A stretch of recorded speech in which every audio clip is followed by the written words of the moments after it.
Haluaisitko aloittaa kertomalla ihan, miten tämä projekti lähti käyntiin? No, tämä lähti aika sattumalta ja aika orgaanisesti, että minulla tuli itselläni sellainen jotenkin valtavaa ympäännys tai turhaantuminen tähän näihin yhteiskunnan erilaisiin sortaviin rakenteisiin tai ahtaisiin asenteisiin. Ja sitten tarvitsin vähän jonkun keinon purkaa sitä, että tämä oli mulle vähän sellainen oma selviytymisprojekti. Ja sitten mä aloin julkaiseen sinne Instagramiin ja sitten ne alkoi elää ihan omaa elämäänsä siellä somessa. Et selvästi monet tunnistaa nämä samat kivut tyttöydestä ja naiseudesta ja ylipäätään tämän yhteiskunnan syrjivistä rakenteista. Olisiko ihan selvä alusta lähteä, että sä olet tehdä sarjakuvia ja nimenomaan Instagramiin?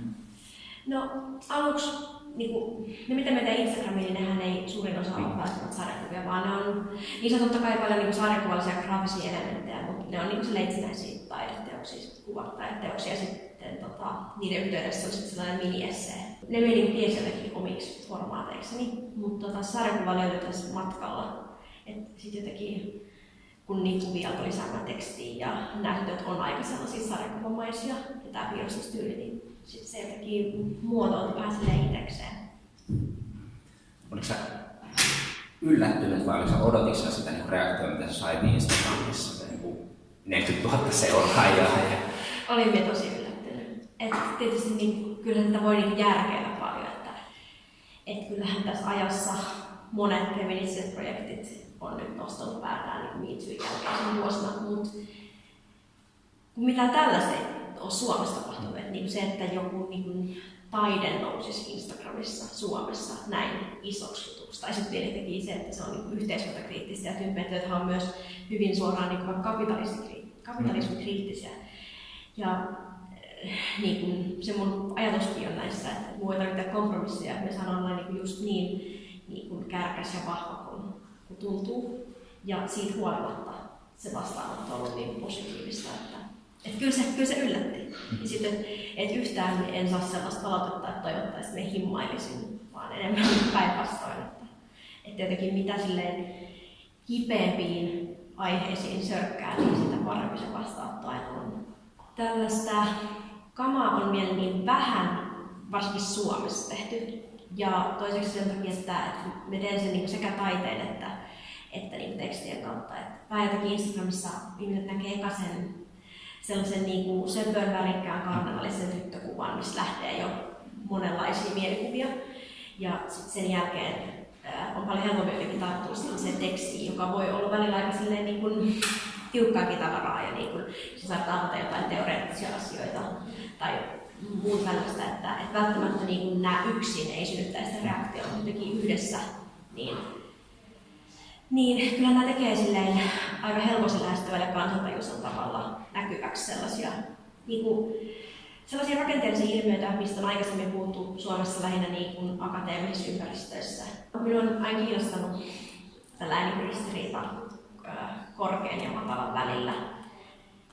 Ja aiemmin kiinnostuksen kohteen groteski ja karnevaali ja miten karnevaali on toiminut keskeisessä yhteiskunnassa sellaisena kansantapana jotenkin nauraa ja astuu sitä vallanpitäjiä kohtaan ja niitä yhteiskunnan vallitsevia diskursseja kohtaan. Se yhteiskuntakritiikki tulee sellaisesta lempeästä ilottelusta, niin se ajatus on minusta hirveän viehättävä ja sellainen, että ehkä sitä kautta oikeasti voisi syntyä jotain vallankumouksia, koska me ehdottomasti sellaista puolella. Ja sitten jotenkin, miksi ympäristössä on tällainen, että se on just söpön tyttömäistä, mutta sitten puhutaan vakavista aiheista, niin no siis kai me koitan tehdä jotain sellaista kunnianpalautusta kaikille sellaisille söpöille ja tyttömäisille. Ja Ja sitten kun tällaisessa viitekehyksessä puhuu vakavista aiheista, niin me niin kuin tavallaan konkreettisesti teen näkyväkseen, että mikään vaaleanpunainen tai kimaltava ei tee mistään asiasta lähtökohtaisesti niin vähemmän uskottavaa tai arvokasta, vaan se pitää ottaa niin kuin just yhtä vakavasti kuin joku valkoiselle paperille painettu musta sana. Mistä me tuossa aikaisemmin puhuttiin, tämä työ sun takana, niin haluatko siitä esimerkiksi puhua?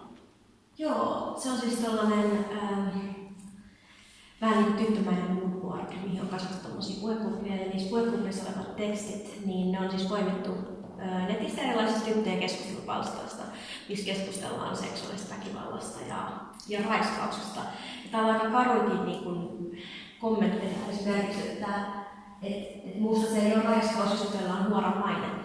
Ja tällaisia asioita esitetään, niin kuin, ne vaan todetaan sen kommenteissa sellaisena tavalla itsestäänselvyyksinä ja niin kuin normeina. Ja niin kuin, kyllä se jostain kertoo ihan hirveästi, että tällaiset asiat tulee nuorten tyttöjen suusta niin kuin itsestäänselvyyksinä. Että jotenkin aika paljon siitä maailmasta, niin kuin millaisten niin kuin lainalaisuuksien ehdoilla kasvetaan ja niin kuin, millaisia arvoja me opetetaan ja millaista naiskuvaa opetetaan. Ja sitten just, että niin kuin näiden kommenttien taustalla on tuollainen jotenkin tyttömäinen, vähän leikekirjamainen kuva, missä on niin kuin, osa tuosta vähän niin kuin Star ja osa olisi vähän niin kuin kollaisen mestikkosotti jotain niin kuin sellaisia suosikkikuvia yhteen. Mutta sitten toisaalta niin kuin noissa kuvissakin näkyy sellainen, että vaikka se niin kuin, ensitilkauksen näyttää sellaiselta niin kuin jotenkin tosi söpöltä ja niin kuin sellaiselta ihanalta, mutta sitten esimerkiksi on niin kuin enkelin kädessä on rynkky ja tampoina roikkuu viikkareista ja silleen sellaisia, mitkä vähän niin kuin rikkoo sitä sellaista söpötyttömäistä kuvaa. Tympetytöt on ilmestynyt kirjana, niin mitäs nyt seuraavaksi jatkuu? Sä Instagramissa onko kirjaa tulossa eteenpäin, miten tämä projekti jatkuu? Kyllä se jatkuu niin varmaan kaikilla tavoilla. Instagram on se mun väylä sen takia, koska ehkä me ennen kaikkea teen tätä projektia sellaisille ihmisille, kuka me on ollut, kun me on kasvanut aikuiseksi. Sellaisille niin kuin maakuntien lapsille, jotka on ehkä kaukana jostain sellaisesta akateemisen korkeakoulutetun niin kulttuuripiirin elämästä. Niin kuin asutaan jossain niin kuin torin laidoilla ja kutosteen varrella ja sinne ei oikein tällaiset kulttuurin ja ajatusmaailmojen uudet tuulahdukset tuulahtele. Niin sen takia jotenkin Instagram sellaisena vähän niin kuin galleriana, mikä on aina kaikille auki koko ajan. Niin kuin, sinne on niin kuin kaikille pääsy ja se on niin kuin mulle sellainen niin ehkä sellainen tärkeä sellainen oma niin demokratiatyön väline, niin sitä aion jatkaa nyt syksyllä ja kyllä me niin uusiakin kirjoja suunnittelen kovaa vauhtia, mutta niiden aika ehkä ihan vielä.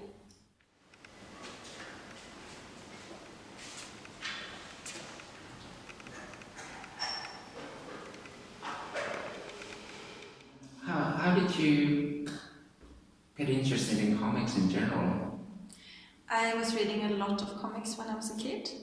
I started very young. I think my dad used to read Tintin comics to me and my siblings before we could even read ourselves.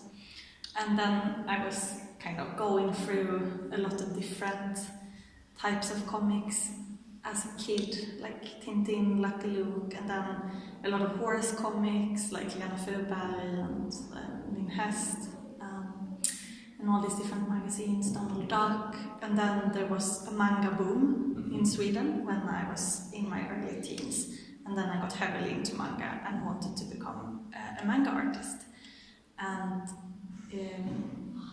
that was when I applied for animation high school, and I didn't know really that it was animation. I thought it was supposed to be comics, and I was a bit disappointed that it wasn't comics, but that instead we made movies. But yeah, I found my way back to comics eventually. Now your style is of course a bit different than manga. Yeah. So tell a little bit how your works how you do your works. Of course, you have a quite interesting style. You work like a lot of short stories. That's true. So I think I could talk about my style maybe from two different angles. There is sort of the visual surface of it, the materials I work with, and the aesthetics of it, and then there is the structure of the comics. So I work with fictional comics, and I always tell a new story with every comic that I do. And my works often have some kind of fairy tale-like or mythological element in it, and sometimes it's embedded into a very everyday life story. Like one of the works that I'm showing here in the exhibition is an excerpt from a zine called One Brings Sorrow and One Brings Joy, and it's about a witch mother who has a little child that she's trying to make go asleep by singing a lullaby. But the child starts dreaming, and this is shown in the story by branches with leaves growing out of the eyes of the baby. And the mother reacts to this like this is very normal. She's just like, oh, you're dreaming, and not being very shocked at all. So I think that's a very typical element in my work, to have something like that is a bit poetic and strange and beautiful, thrown into an everyday situation, and that works as a metaphor to show something about relationships or emotions or the psyche and what it feels like to be a human. And nowadays I work a lot with pencil comics, and I really enjoy pencil as a medium because it allows for me to work a lot with different layerings and shadings and mood and atmosphere in my stories, which I think is also important to achieve the right feeling. And to me, a short story can be anything from 1 page up to 80 pages long, so more in the novella territory. And I have previously in my career struggled a lot with making shorter works. The stories tend to expand and expand and expand and grow bigger and bigger. So for me now to really focus on telling something that is poignant and powerful, but in this short format is a really interesting challenge. So the first one is called The Sibling Table originally, and nowadays I call it Sibling, I Dreamed of You Last Night. And that's it shows a brother and a sister on the beach. And the brother says, "Sister, look," and in the first panel and in the second panel, the sister responds, "Oh, a table set for us," and you see this beautiful view of a beach with a table with a nice tablecloth, and there is a teapot and some cups and a set of a plate of biscuits. And so it's only a little fragment of something bigger. And with what I liked about that comic myself is that I wanted to show a very sweet and intimate relationship between this brother and sister, but it's taking place in a dream, that one of them is dreaming and you don't know which one of them. And I think that this will probably expand into a longer short story in the future, where they sit down at this table and talk about their family and how everyone in the family is doing, and that the brother wants to talk about this and wants to sort of work out different issues and talk about things that he's worried about with the family, and the sister is a bit more reluctant and just wants to rest, and she's kind of very tired. And I think that is also, to me at the moment, really interesting, like how you portray a conflict like that between two characters, where they have in a situation different needs, and it both is a conflict that is on one hand very sort of everyday and low-key. It doesn't have to be a huge drama, but on the other hand it's related to something that is much bigger and actually goes very deep into the characters. I think that's quite common for me, yeah, and I've tried to use that technique much more nowadays, because in the past I feel like I always had a lot of ideas, but I think I put a lot of pressure on myself to figure out the whole story and make a storyboard for everything before I started drawing the comic. And now I've tried to work with this other technique where if I get inspired to draw a scene, even if it's just in the shape of one page, I just draw it and I make it as beautiful and interesting and weird as I want to in that moment. And then I can ask myself, so what is this about? How do I want to continue this? Do I want to continue it at all? And the sibling table, or Sibling I Dreamed of You Last Night comic is definitely an example of that. I was on Instagram and I was watching Dior, this fashion brand, and there was a guy who was wearing a shirt who's a bit similar to what the guy in this comic is wearing, and I just liked the shirt, and I was thinking, who could wear that shirt? Who would be an interesting character for me? And then I had this idea of like a young man who has dressed up and wants to look really nice, and that he would be at this beach, and he would be with his sister, and there would be something about their family. And so that was kind of how it grew out.